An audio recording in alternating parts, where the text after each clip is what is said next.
as far as the hardware goes, you think of maintenance costs, things deteriorating over time. Is that something you're required to do, or is it the government does it? No, it's us. It's part of our operational model.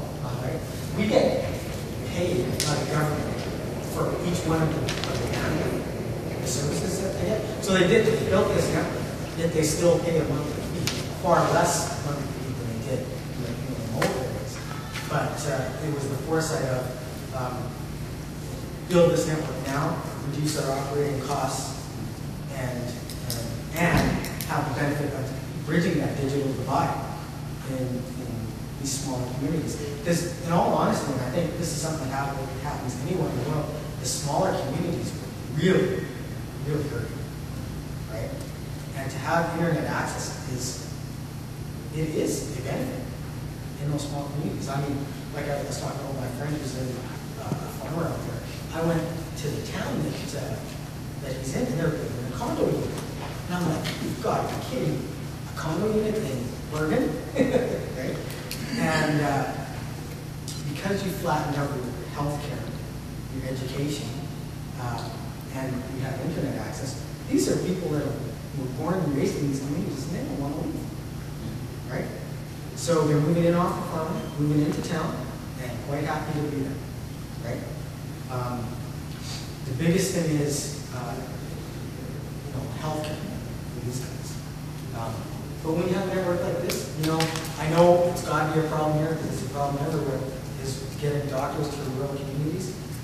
Another big problem is getting services, the guys who do like radiation therapy type guys, the guys that read all your texts. Well, you can centralize your texts, right?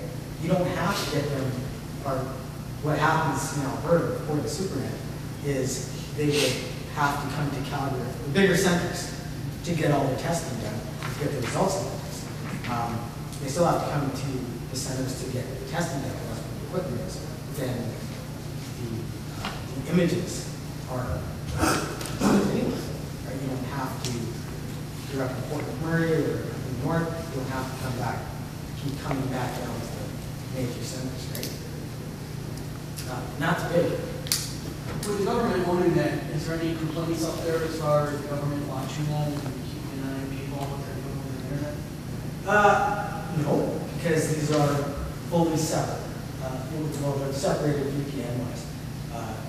We don't, when it comes into us, we see the ISP, right?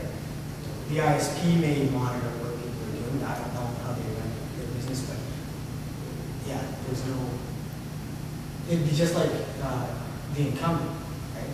Does the government watch what the incumbent's traffic is doing? Right? It's not a big brother situation. It is a government asset, but the government's not part of the operational mix in this city.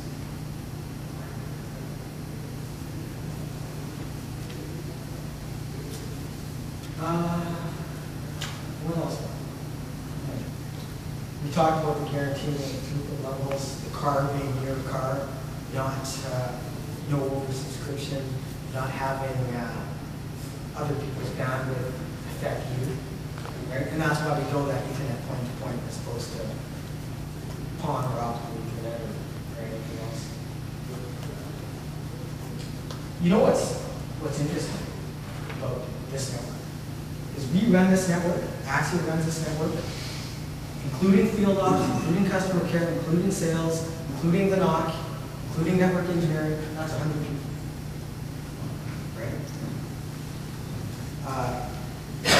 And it's more breaking the mindset of what people are expected to do. I'm a SONET guy, and in my background, no one would ever expect me to even log on to an LAR set, that's Cisco stuff. That was tough. And they said, no, man, you're in network engineering. You got to know this. The field ops guys, and we're talking guys that go out to the customers and do customer installations and take care of this stuff, are a fantastic group of guys. There's 5 to take care of the whole province. 5 guys. And we've had guys who have worked with us that came from a telco background that walk into the top and say, I don't touch wireless, I don't touch SONET, I just do this. It didn't last very long. Right? You don't have to be an expert on everything. You can keep the expertise in the network engineering group. But you've got to know the language. Right? No telco out there would have that small of an organization run something like that. And when we go around the world, that's what they always ask, how do you run this network? And the cost of the local loop, the cost of having coverage in the local loop is really the differentiator. So I'm going to talk a little bit about, and it's not on the slides because they didn't give me those slides, but in France. France is the other jurisdiction that's doing open access networks. We have a company called Cobage. We partner with a company called Vinci. They're a construction company over there. And it's amazing to me, no one really understands the French anyways, but these guys are right in the streets over Union, that they are way farther ahead than anybody else in Europe when it comes to public-private partnerships in building infrastructure.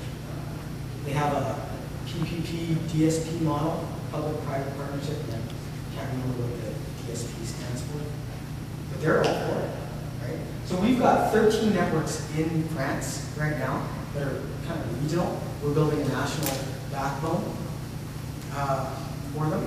But France, they have, we build the networks. We've got groups of ISPs that kind of follow us around saying, okay, we're going to be here, we're along there with you, kind of thing. So the ISPs kind of follow us. Yeah. I was reading somewhere before that in France, every house has a phone system that's owned by the government, and you have like a monitor for your telephone book.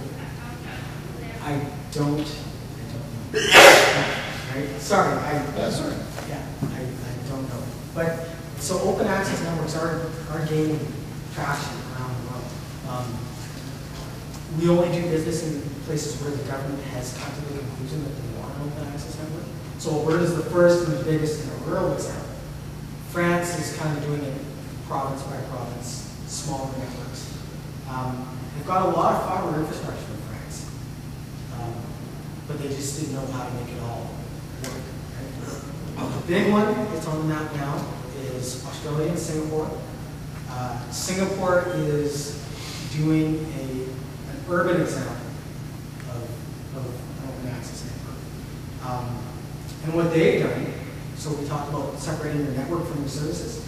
As part of the RFP, they've done exactly that. There's your network, called the NetCo, and the OpCo, which would be what Axia does. Right? And they've stated in the RFP, if you're going to be the NetCo, you cannot be the OpCo. Right? Now, we're not going to preclude you from, if you want to be in both, you can only be a 30% stakeholder in the NetCo. And the RFP for the NetCo, I think, closes mid-July. Right? And we've actually, Axia has partnered with Singtel on the NetCo side of it. And on the OpCo side, our partner is Cisco. And that is part of the home initiative. It's going to be, I think, the initial view was like 1 million CPE customers to start. And so that's huge. But you know what? They're struggling with the exact same thing that almost every other governance is they want to move from where they are now to a knowledge-based economy. And how do you do that unless you've got connectivity? Right? And they don't want to get themselves in a situation where I gotta be careful on this.